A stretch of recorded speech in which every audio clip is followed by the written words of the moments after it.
ఇంటికాడ అవ్వయ్య పోరగాళ్ళను బల్లెకు పంపించి పనికి పోతారు. ఇంకొంతమంది మంచిగా చదువుకోవాలని హాస్టల్లో ఎత్తారు. హాస్టల్లో ఉన్న పిల్లల్ని మంచిగా చూసుకునే బాధ్యత హాస్టల్ యాజమాన్యం మీద ఉంటుంది. వాళ్ళకి మంచి చదువు చెప్పాలి, మంచి తిండి పెట్టాలి. కానీ గీ అవతార తిండి ముచ్చట చదువు ముచ్చట దేవుడెరుగు. పిల్లలకి గీ పనులు చెప్పి పిల్లల పానాలతోటి చెలగాటం ఆడుతున్నారులా. ఇంతకు గీ కథ ఏడా అని అనుకుంటారా? చూడుర్రి.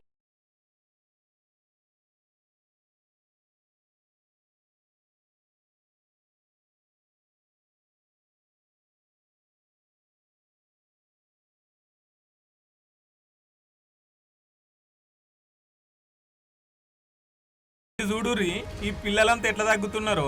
వీళ్ళు పెద్దపల్లి జిల్లా ముత్తారం మండలం కాడున్న కస్తూర్బా స్కూల్లో విద్యార్థులు.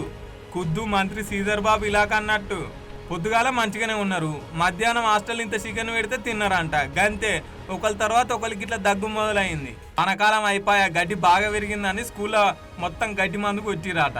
ఆ గడ్డిని పిల్లలతోనే ఎత్తిపిచ్చిరాట. ఇక ఆ గడ్డి మందు కొట్టిన గాలంతా పిల్లల ముక్కులకు పోయి ఇవి ఇట్లా దగ్గు, తలనొప్పి, శ్వాస తీసుకోవడం ఇబ్బంది అయిందంట.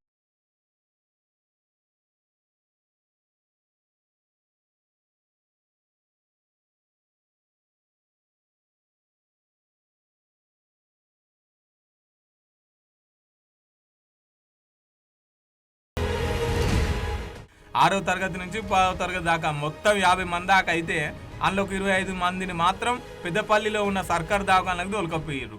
దాదాపుగా అందరి పరిస్థితి కూడా స్టేబుల్ ఉన్నారు, అందరి కండిషన్ ఎవరికైనా ప్రాబ్లం లేదండి. ఏమన్నా ప్రాబ్లం కావచ్చు.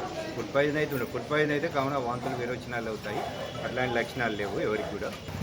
పీల్చుకునే గాలిలో ఏమన్నా ప్రాబ్లం ఉంటే అట్లే అయ్యే ఛాన్స్ ఉంటుంది. అది మేము చూస్తున్నాము, ఇంకా కన్ఫర్మ్ కాలేదు. అయిన తర్వాత మీకు ఏదైనా చెప్తాం. సుశీరానుల్లా పిల్లలు మంచిగా చదువుకుంటారు, పనిమంతులు అవుతారని బయటకు పంపిస్తే గీ పనిమంతులను చేస్తున్నారు అధికారులు. దవాఖాన్ల మంత్రి దామోదర్ రాజనరసింహ గారు ఆడిపోయి అందరికి ఇట్లా మందలిచ్చిండు. అవసరమైతే ప్రైవేట్ దవాఖాన్లో చేర్పించి అయినా సరే పిల్లల్ని మంచిగా చూసుకోవాలని చెప్పిండు. ఈ పిల్లలు చదువుకుంటోళ్ళు అనుకుంటున్నారా లేకపోతే పని చేసుకుంటోళ్ళు అనుకుంటున్నారా అర్థమైతలేదు. చదువుకునే పోరగాళ్ళతో గివేం పనులు సారు? పిల్లలకు చదువు అంతంత మాత్రమేనా, తిండి అంతంత మాత్రమేనా, మీదికెళ్ళి మళ్ళీ పనులేంది సార్లు? మొన్నటిదాకా బళ్ళకు తాళాలేసే కిరాయి కట్టకపోతే ఓనర్లు.